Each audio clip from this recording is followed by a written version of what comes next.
one of the things that SQL provision does that isn't obvious is that it not only allows you to create clones, but it's combining really two tools. SQL provision is a family of tools, a small family.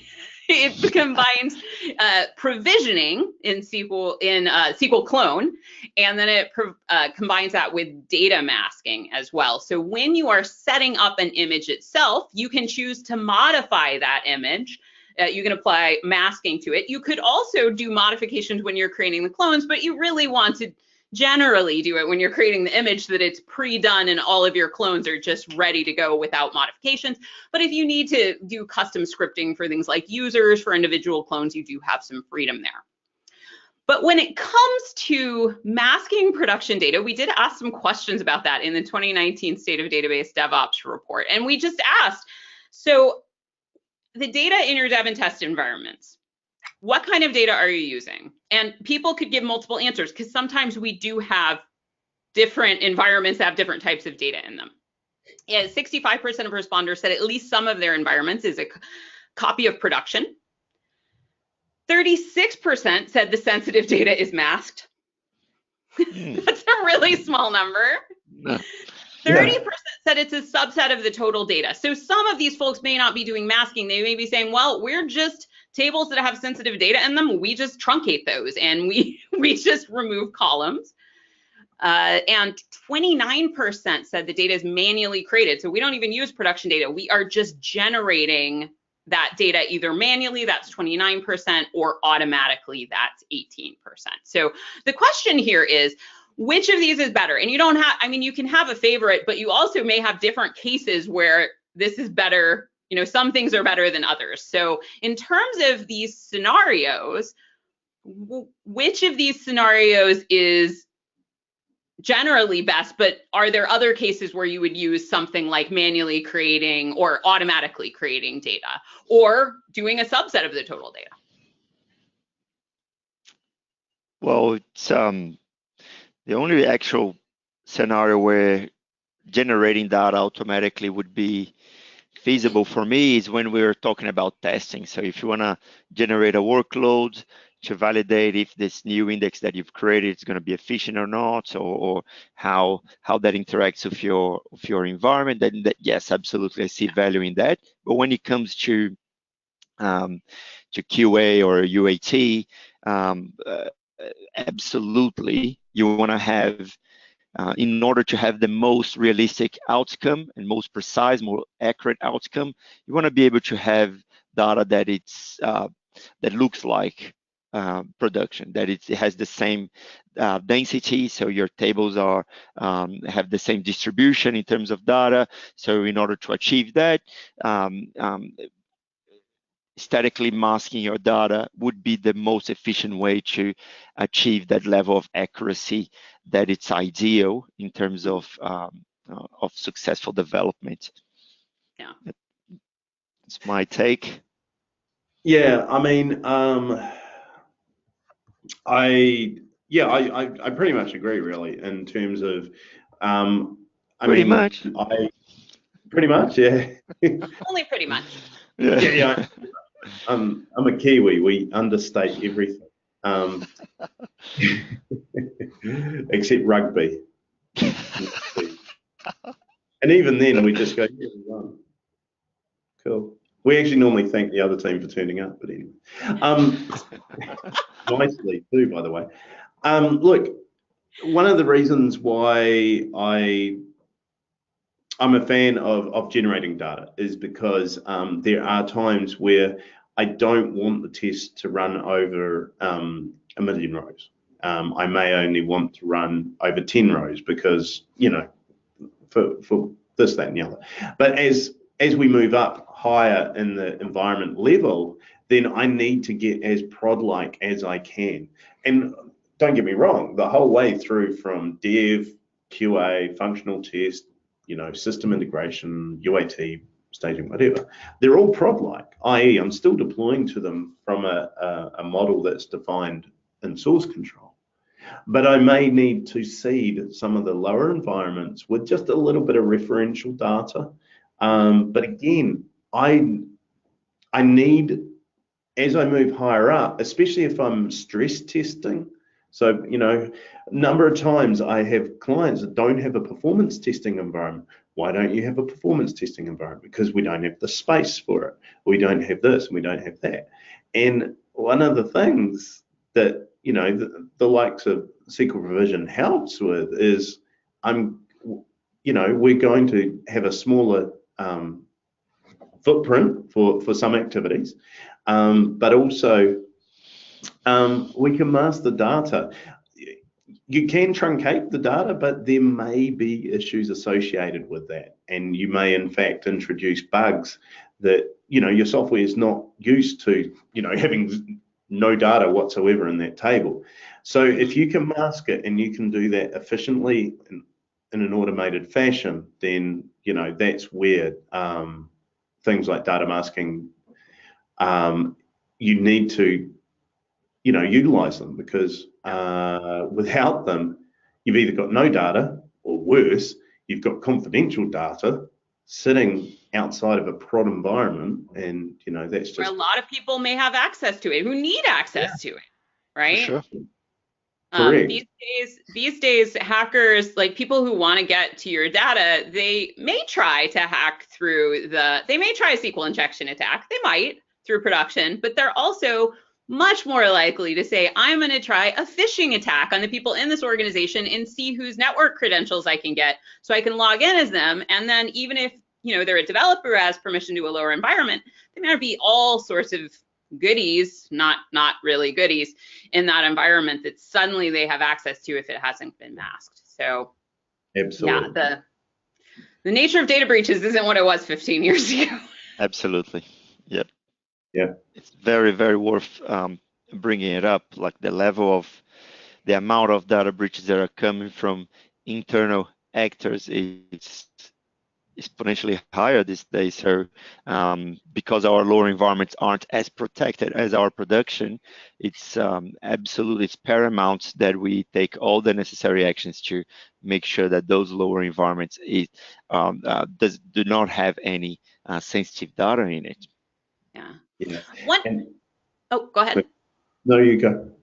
One of the questions that comes up sometimes, especially with QA environments, is how about performance with this? If I'm using this for QA and I'm masking the data, like, does every read against the database in QA, like if I have multiple clones, does every read against each of those clones, does it have to go back to and read the same image? Am I just going to kill the drive behind that image? And one thing to know about how this works is these databases still act like databases. If you give them memory for the SQL Server buffer pool for reads, the first read, yes, it will go and it will read from the image, but then it will cache it on the clone database and it will be able to fetch it from there again. So we have to learn a little bit about how these work, but this can enable us to unlock it for these environments, and the databases still act like databases. They still perform like databases, even though there's magic behind the scenes making it. Yeah. Yeah, exactly. And I was going to answer to the fact of why the data is a copy of production, i.e. why 65% probably tick this box. It's so hard to try and work out how to mask the data. If only there was a way in which I could use some algorithms to mask the data in a self-service way, in such a way. So what I'm saying here is that the data masking part of SQL Provision, man, I tell you what, it's really cool because it helped me, mask the data. Right. I didn't have to write horrible convoluted scripts that were beautiful, but 69% of the time they worked all the time. That's it. That's it. Yeah. And you do want a tool as well that if you do bring in a business user to help actually execute on some of this stuff, you don't want them to have to learn to write T-SQL. That's not something they should have to learn to do. You want to be able to give them a tool.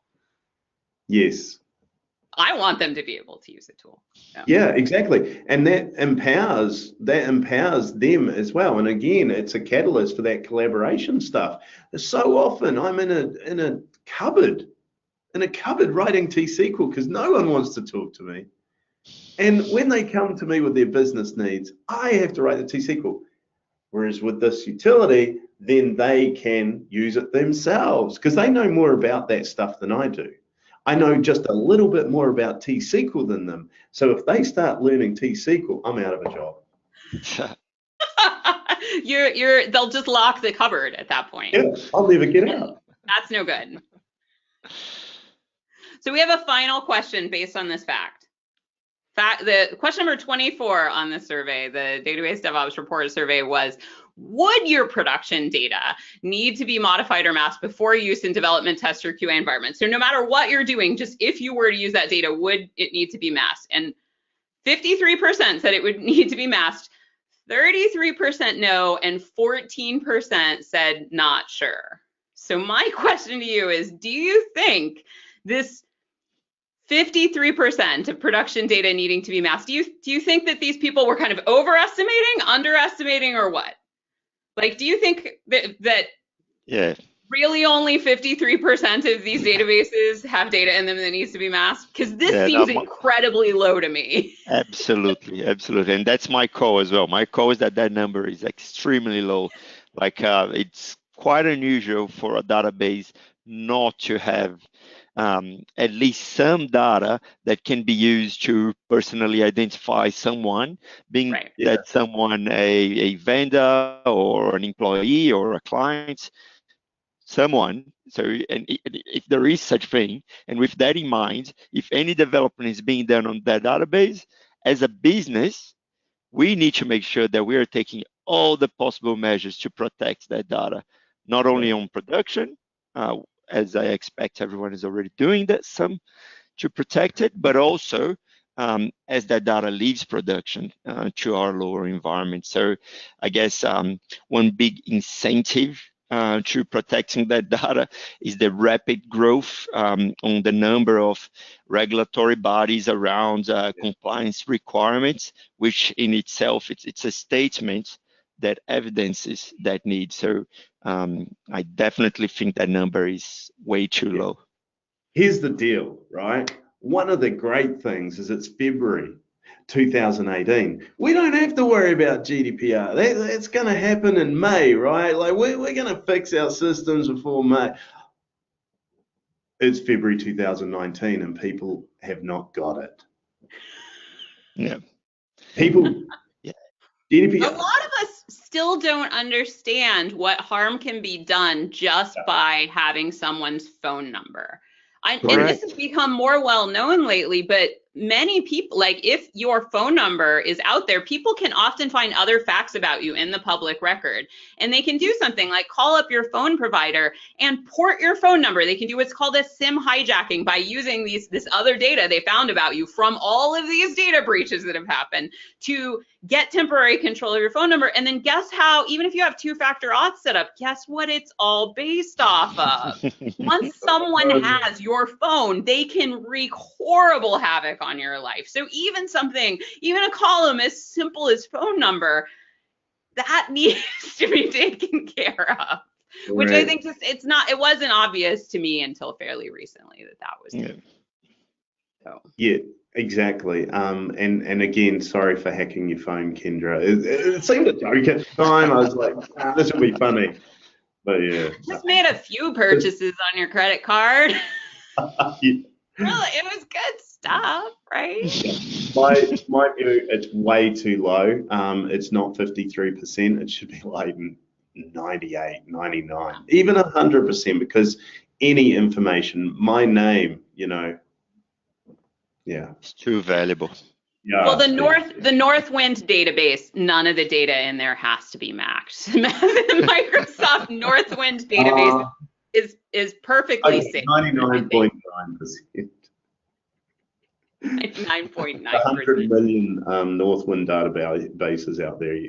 They're okay. Yeah, just put a copy of Northwind in your production environment and name it top secret, most valuable information, and that will draw all of the hackers to that database. They'll ignore everything else. This is a brilliant idea. Wow, that was gold, Kendra. That's perfect. Perfect. All of my ideas are very, very good. right, well, we have reached the end of our time. Thank you, Hamish, and thank you, Anderson, for joining me today. This has been a ton of fun. That was Absolutely. amazing. Thank you very much.